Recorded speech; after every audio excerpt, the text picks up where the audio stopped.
queridos amigos psicologizando. Mais um dia aqui no Parque da Juventude em São Paulo. Tô na frente desse grafite maravilhoso de criança. E criança lembra o quê? Criança lembra escola. Escola lembra o quê? Escola lembra professor. E professor lembra o quê? Tempos difíceis, tempos difíceis, tempos difíceis. No Psicologizando Conversa de hoje a gente vai conversar com Carla Jagues, profissão professora. Vamos lá trocar uma ideia com ela. Teu professor, quer nada. Fica quieto, sou eu que mando. Presta atenção nisso, vocês estão assistindo.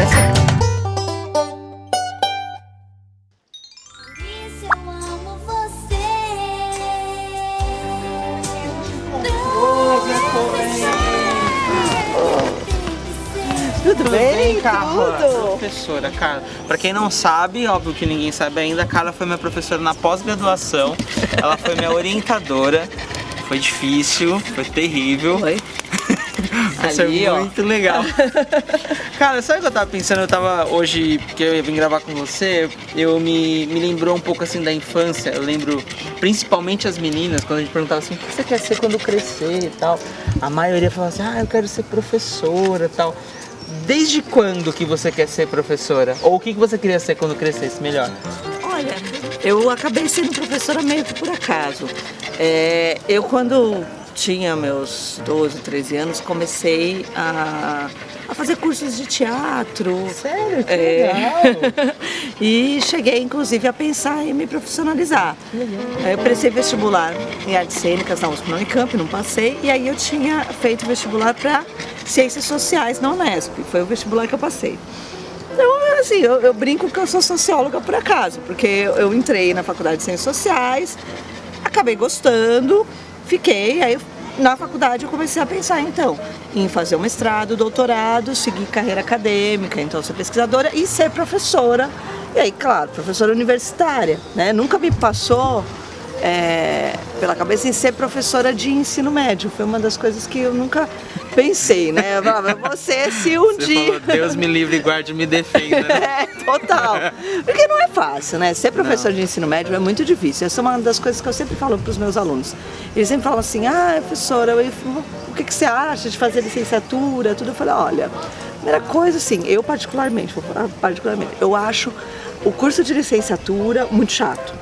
Eu acho que e esse é um problema nosso na educação hoje, desatualizado. Ele precisa estar mais em contato com o que é a educação na atualidade, quais são as demandas das crianças, dos jovens e etc., para que a gente possa ter uma educação mais conectada com aquilo que essas pessoas estão, de alguma maneira, querendo, que esses jovens estão querendo. Então eu cheguei a entrar na licenciatura e eu falei, não, gente, isso aqui não é para mim, não é para mim. Aí eu terminei, fiz só o bacharelado e aí segui para fazer mestrado, doutorado. E quando eu estava fazendo mestrado, então surgiu a oportunidade de eu ir dar aula na Escola de Sociologia e Política. Que, diga-se de passagem, é uma senhora escola ali, né? Eu vou fazer um pouco meu merchan, né? Porque afinal agora eu sou coordenadora do curso. Tem mais essa também agora, além de professora, é coordenadora do curso. Coordenadora do curso, então eu tô, né, fazer um merchan de que o curso é bom, bom pra caramba, né? Tem professores bons. Professores excelentes, altíssimo nível, entendeu? E que eu não tô mentindo. Não, é verdade, não é? Eu gostei muito de ter estudado lá. E aí surgiu a oportunidade de eu ir ministrar aulas no curso de biblioteconomia, né? E eu fui então ministrar aula no curso de biblioteconomia e acabei gostando. Parte, né, o fato de eu ter feito teatro anteriormente me ajuda no desempenho, na performance didática, que a gente tem, na didática, na performance que a gente tem em sala de aula, né? E claro, e aí a questão da didática, de aprender a preparar a aula, tudo eu fui aprendendo com os meus colegas, vendo as aulas dos meus professores, né? Então isso foi uma coisa bem bacana. Eu acho que eu aprendi bastante vendo os meus professores ministrarem aulas. E eu falava, essa é uma aula bacana, essa aula não é bacana, essa é uma aula que eu gostaria de dar, esta não é uma aula que eu gostaria de dar. Então eu acho que tem muito isso, como professor é exemplo pra gente. O que é mais legal e o que é mais difícil em ser professora? Olha, o mais legal Assim, o mais Tem legal alunos que te chamam pra gravar uns canais depois. Também não, isso é bom, isso é bom. Podia deixar essa de lado. Mas assim, o que é mais legal é você ver que a sua aula teve sentido, que ela alcançou o objetivo, que teve algum efeito. Quando o aluno no final da aula vem falar, professora, gostei muito da aula, eu entendi isso, isso e isso, né? Eu li o texto e não tinha entendido, agora você falando na sala de aula eu consegui compreender, né? Isso é gostoso, é quando você vê que o trabalho que você está fazendo em sala de aula efetivamente acontece, ou seja, eu não estou aqui burocraticamente ministrando a minha aula para ganhar o meu dinheiro, né? Sim. Porque professor não é somente uma profissão. É porque quando os meus alunos falam assim, professor, o que você acha de fazer licenciatura? Porque aí eu consigo um trabalho. Eu falo assim, primeira coisa, ser professor não é meramente uma profissão. Presta atenção nisso, vocês estão assistindo. Presta atenção. Porque não é meramente uma profissão, não é uma coisa para você apenas ganhar dinheiro, ter um emprego, ter um salário e ganhar dinheiro. Você tem que ter paixão por aquilo que você faz. Porque tem horas que você tá assim, acabado. Sabe aquele dia, né, eu dou aula à noite, né, na pós-graduação, na graduação à noite. Aí você tá assim, você foi um dia horroroso, super cansado. Você fala, putz, eu tenho que enfrentar a sala de aula. Eu tenho que enfrentar uma sala com 30, 40 pessoas e eu não tô afim. Então assim, se você não tem, né, esse elan, essa vontade de fazer isso, você realmente não vai para dentro da sala e você não consegue sentir, né, como a gente sente quando acaba a aula, fala assim, puta, foi excelente estar aqui dentro dessa sala. Aquela descarregada que você dá quando acaba a aula. E a aula te faz desfocar de todo o resto, você se concentra nela e você vai, e aí quando os alunos começam a te responder, você começa a ter aquela participação, você fala, nossa, eu fiz o certo. O mais difícil é quando a gente... Não, é quando a gente não encontra um aluno interessado, ou mesmo quando a gente vê que a gente não consegue fazer, né? Despertar o interesse do aluno, né? Isso é difícil porque a gente tenta, vai lá e tenta, e conversa com o aluno e traz o aluno para dentro, etc. E mesmo assim, ele não vem, né?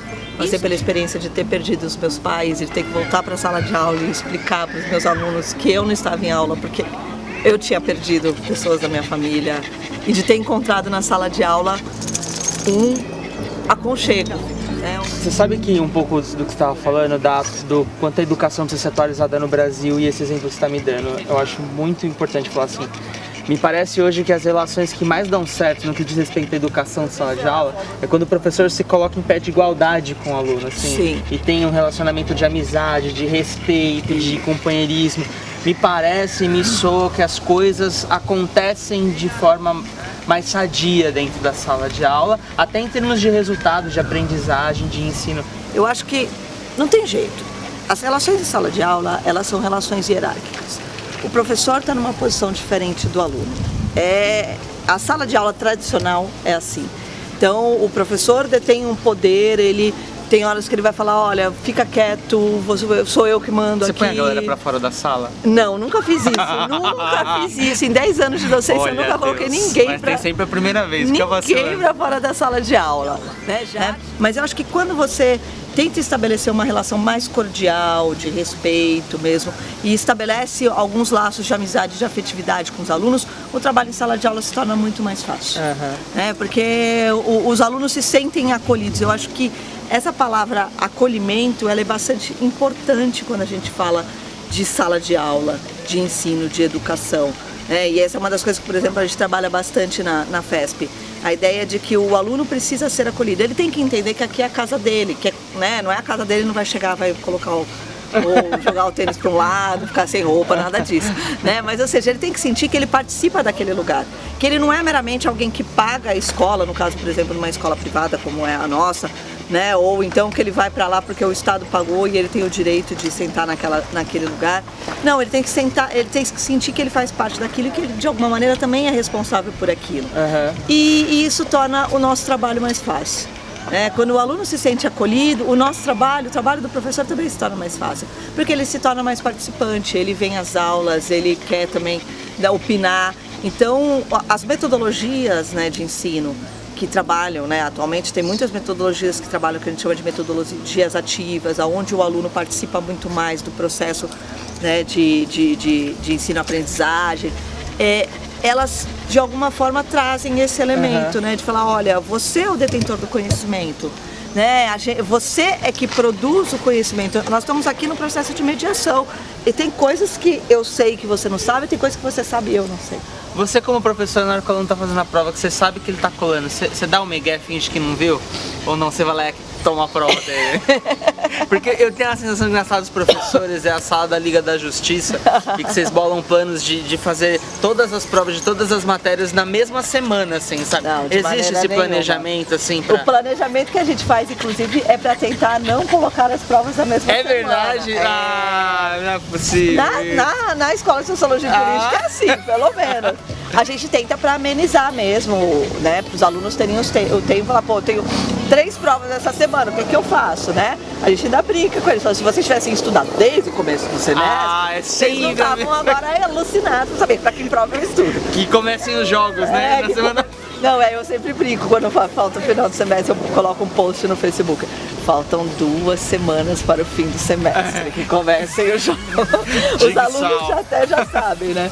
Ficam me marcando nos posts, quando tem esses posts no Facebook. Aquele lá, professor, o que vai acontecer hoje na sala? Ah, vai entrar o Batman pela janela. Você de quer... Papalégua. De Papalégua, aí eles vão pra uma sala, Carla Diegues. Porque eu faço isso, né? Eu sou zoeira, você foi minha aluna, meu aluno, você sabe como é que eu sou zoeira, eu brinco, etc. E então eu tenho já, professora, mas e aí? A prova é com consulta, eu falo, consulta sua mente, né? Eu já dou essas respostas assim pra eles. Mas eu não sou tão má assim, né? Eu sou uma pessoa que deixa consultar anotação, né? Deixo eles fazerem Google também, o Wikipedia. O que você acha que é o futuro da educação universitária no país? Até diante desse movimento político que a gente está tendo no país. A gente acabou de passar por um evento super importante no país, foi a separação da Fátima e do Bonner. E foi importante, né? Quebrou um monte de paradigmas essa vida de que alguns casais achou que a gente estava falando da Dilma, né? Já. Imagina, não. Da Dilma, gente, fala da Dilma. O impeachment de Dilma foi importante lá, não mudou nada.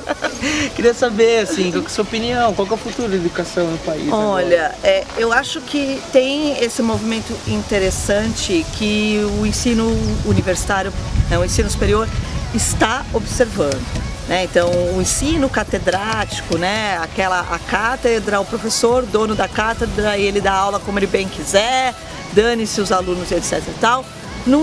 Ele vai, não sei se ele vai deixar de existir, mas tem havido mudança nisso, porque os alunos a gente tem trabalhado com alunos agora de 18, 19 anos que lidam com estas novas tecnologias, buscam as informações na rede das mais diversas formas. Então os alunos, eu estou falando, o aluno já foi no Google, já buscou a informação, falou, professor, é isso, entendeu?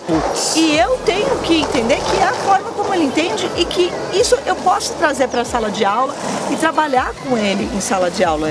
Nisso, né? Então tem professor que ainda não aceita que aluno use o celular em sala de aula. Desliguem o seu celular em sala de aula.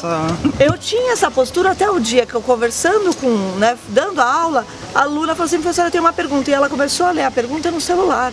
Ela estava usando o celular para anotar a aula. Porque hoje ele é um recurso tecnológico de uso de sala de aula, como um caderno, o tablet, o celular, o computador. É claro, eles acessam o Facebook no meio da aula, ficam mandando mensagem pelo WhatsApp, claro que eles fazem isso, né? Mas eu posso trazer isso tudo para dentro da minha metodologia. Como é que eu vou trabalhar isso em sala de aula?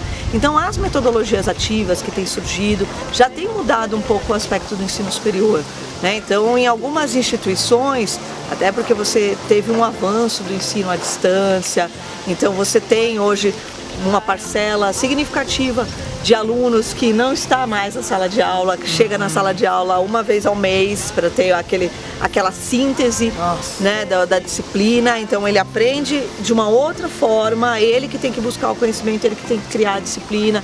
Então eu tenho que entender que tem gente fazendo isso. E como é que eu posso pensar dentro do ensino presencial essas questões? Né? E colocar, por exemplo, o aluno como protagonista do processo. Isso é importante, porque as pessoas hoje elas são protagonistas da sua vida. Ou seja, caramba, eu tenho tanto conhecimento, eu vou pro meu blog, eu vou pro meu YouTube, etc. Falo tanta coisa, um monte de gente posta, um monte de gente comenta, e aqui na sala de aula eu não faço nada. Então, ou seja, eu tenho que trabalhar a ideia de que esse jovem que está chegando no ensino superior já tem essa dinâmica. Então eu tenho que trazer essa dinâmica para dentro da sala de aula. Hoje a sala de aula é muito mais viva, o que é bacana, Eu acho que o futuro da educação, ele caminha nesse sentido. Ele tem que entender que as demandas são outras, ele tem que entender que o jovem que chega na escola, seja no ensino médio, seja no ensino universitário, vem com outras demandas. Então é isso. Se a gente às vezes não tem todas as condições que a gente quer ter para trabalhar, mas a gente tem que saber que o nosso trabalho é importante, que faz sentido. Né, que tem uma missão, né? Ser professor não é só ir para a sala de aula burocraticamente dar aula, é a missão de educar. Aquelas crianças, aqueles jovens que entram nas nossas salas estão ali por algum motivo, eles querem alguma coisa da gente. E a gente tem que não apenas saber passar, mas querer passar aquilo, transmitir. Por isso eu acho que paixão, amor, ter a responsabilidade, né? Do que se faz, porque ser educador é ter uma tremenda responsabilidade, é fundamental para quem quer ser professor. Se você tem isso... Adorei, baita identificação. Carla, muito obrigado por você ter aceitado participar desse canal que só tem eu e o Zé de audiência. Tá bom, né? O meu marido vai assistir, pelo menos o meu também, né? Eu garanto a família, alguns membros da família também. Os alunos. Os alunos, a gente joga nos grupos de WhatsApp, tudo resolve. Muito obrigado, valeu. Obrigada a você pelo convite. Obrigado. Adorei. Eu não sou mais seu aluno, mas sou, entendeu? Eu tô sempre por ali. Você já conhece esse parque? É a primeira vez que eu venho nesse parque. Olha, vamos dar uma volta aqui, porque aqui, não sei se você sabe, aqui antigamente era o Carandiru. É isso. Isso eu sei, né? Parte, inclusive foi onde o Mano Brown, ele ficou aqui uma parte da vida dele. Tchau, gente, até mais. Tchau.